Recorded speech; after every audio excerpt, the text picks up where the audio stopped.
대통령의 아들 앞에서 아무도 못한 말을 한 청년이 있었습니다. 나는 새도 떨어뜨린다던 절대 권력의 시절, 청와대의 귀한 외아들이 육군사관학교에 입학했습니다. 모두가 눈치를 보며 알아서 기던 그때 유일하게 그를 진짜 군인으로 만들겠다며 병기 청소까지 시킨 선배 생도가 있었습니다. 훗날 소위 계급장을 달고 청와대에 불려간 그는 대통령이 직접 따라준 술잔마저 단호하게 거절했습니다. 그런데 박정희 대통령의 반응이 모두의 예상을 완전히 뒤엎었습니다.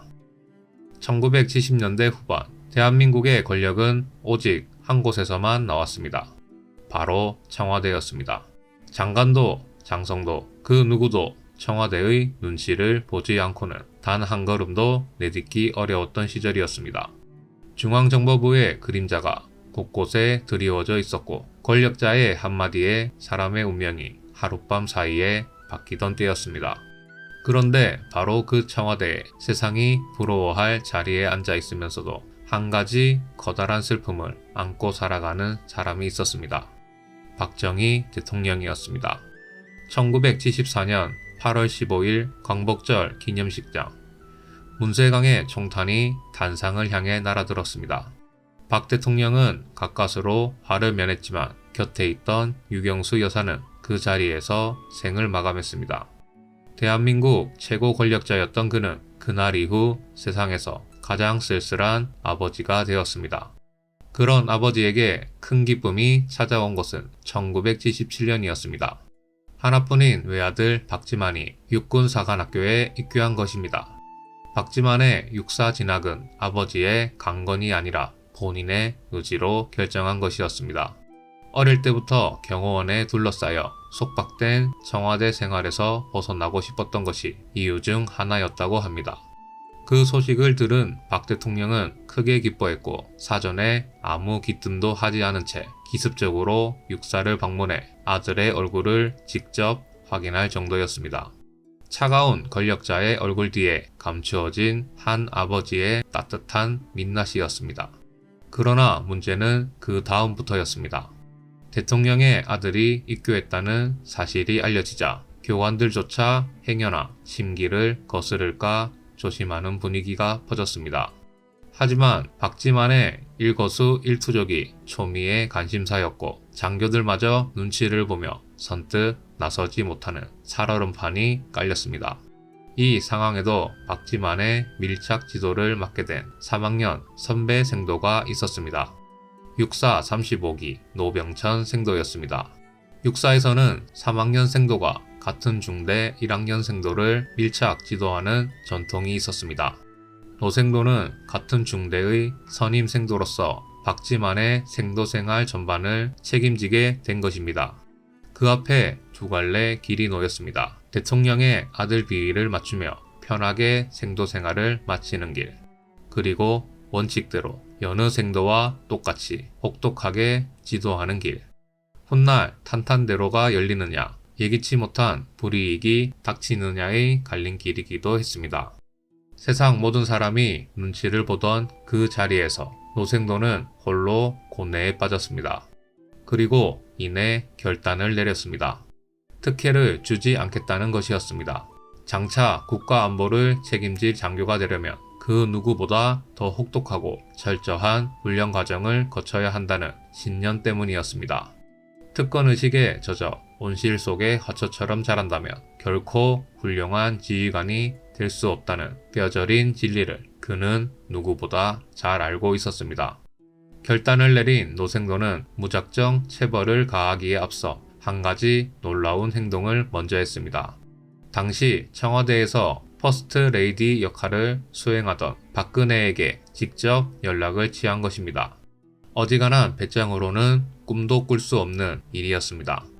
박지만이 진정한 대한민국 육군 장교로 성장하려면 어떠한 특혜도 없이 원칙대로 지도해야 하며 때로는 엄격한 체벌까지도 허락해달라는 정중하고도 단호한 요청이었습니다.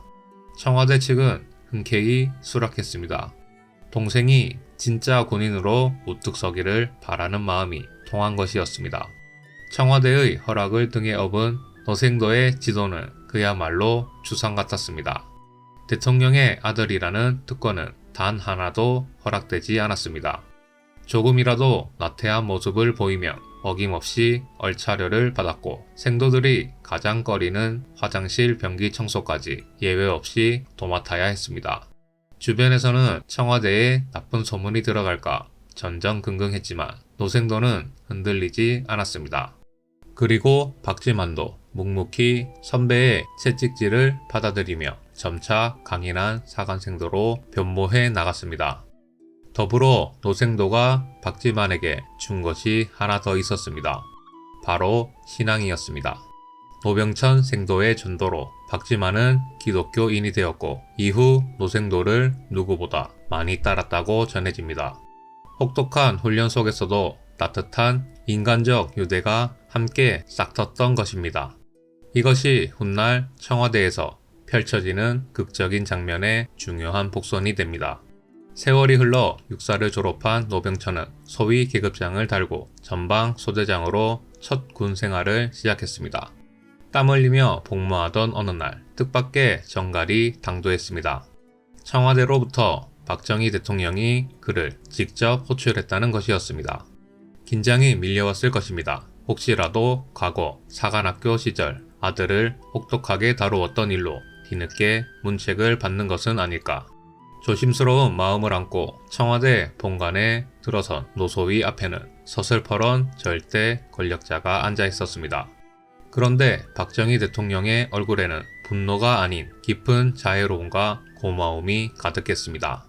대통령은 노소위에게 다가와 그동안 귀한 아들을 엄격하고 바르게 지도해 주어 진심으로 고맙다는 뜻을 전했습니다. 권력의 눈치를 보지 않고 원칙대로 아들을 강하게 키워준 올곧은 기계를 온 마음으로 높이 평가한 것입니다. 화기애애한 분위기 속에서 대화가 이어졌습니다. 무척이나 기분이 좋아진 박 대통령은 직접 맥주를 가져오게 하여 까마득한 말단 소위의 잔에 손수 술을 가득 따라주었습니다. 최고 권력자가 말단 부하의 잔에 직접 술을 따라주는 것은 그 시절 기준으로 대단한 영예였습니다. 그런데 바로 그 다음 순간 자중의 등골을 오싹하게 만드는 일이 벌어졌습니다. 노소위가 대통령이 따라준 술잔을 조용히 내려놓으며 거절의 뜻을 밝힌 것입니다. 자신은 독실한 기독교 신자로서 신앙적 신념에 따라 술을 마실 수 없다는 이유였습니다. 순식간에 접견실의 공기가 얼어붙었습니다. 배석해 있던 차지철 경호실장이 얼굴을 붉히며 고통을 쳤습니다. 하늘 같은 대통령이 손수 따라준 술을 감히 거절하느냐는 것이었습니다. 차지철은 호통 한 번에 사람의 앞길이 막히던 시절의 인물이었습니다. 인간한 지 얼마 안 된 청년 장교의 앞날 전체가 산산조각 날 수도 있는 절체절명의 위기였습니다. 폭풍 전야 같은 그 숨막히는 정적을 낀 것은 다름 아닌 박정희 대통령이었습니다.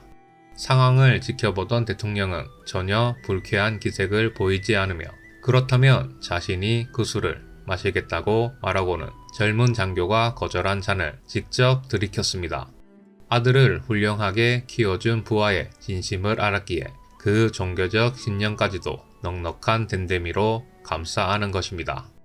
호통을 치던 경호실장조차 머쓱해져 입을 다물 수밖에 없었습니다. 더 나아가 기분 좋게 잔을 비운 박 대통령은 노소위의 손을 따뜻하게 잡으며 소원이 무엇인지 말해보라고 물었습니다. 목숨을 걸고 신념을 지킨 청년에게 분노 대신 더 큰 은혜를 베풀고자 했던 진정한 대인배의 풍모였습니다.